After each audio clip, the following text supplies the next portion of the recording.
COVID-19, the new coronavirus, here in Wake County, all linked to a Boston conference last month. That brings our state's total to 7 presumptive positive cases. We anticipate more positive test results from this Boston conference. Right now, we have supplies to test 300 more people, and like other states, we're doing everything we can to get more supplies and more tests to our state. Private labs, like our own LabCorp here in North Carolina, are already testing, and we are working on another mechanism of testing that does not rely on these supplies. We've analyzed the situation using available data and science. We've discussed options with health experts, business leaders, and emergency management here and in other states.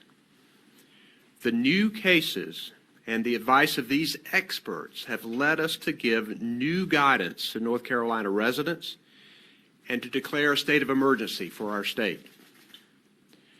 While we do expect many more cases, we can limit the number of people who get seriously ill. The main purpose of declaring a state of emergency is increased flexibility to respond and prevent, as well as to allocate funds where needed. The state of emergency can help speed supplies and gives health and emergency managers more budget flexibility. It protects consumers from price gouging. It encourages insurers to make testing available for little or no cost. And it expands the ability to use more health professionals who are working to respond to this virus. Dr. Mandy Cohen, the Secretary of the Department of Health and Human Services, will speak in a moment to outline today's new recommendations about workplaces and large gatherings. This new guidance is especially important for people older than 65 and those with a chronic health condition. Even though we know that that population is most vulnerable, I ask all North Carolinians to take this seriously. For example, though most young people who have contracted the virus have experienced milder symptoms, they are not immune. Anyone can carry the virus to loved ones or friends who could become ill. Protecting public health means being cautious and being prepared. Today we are both.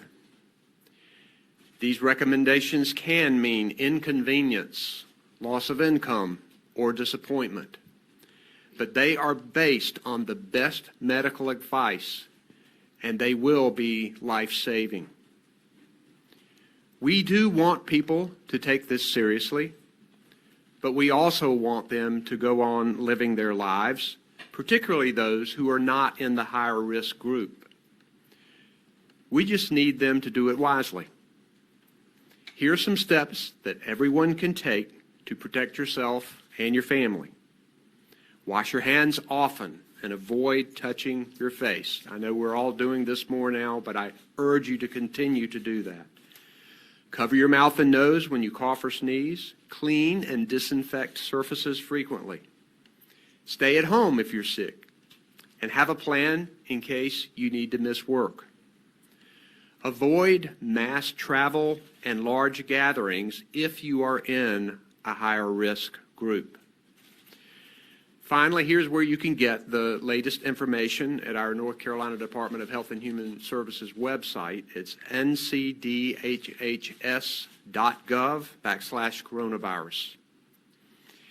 I know that people are worried about this virus, and I want to assure you that the state of North Carolina and your public health directors and emergency responders are working hard. Our most important work is keeping people healthy and safe. I'm joined today by the Secretary of the Department of Health and Human Services, Dr. Mandy Cohen, the North Carolina Emergency Management Chief of Staff, Will Ray, State Public Health Director, Dr. Elizabeth Tilson, and the Secretary of the Department of Public Safety, Eric Hooks.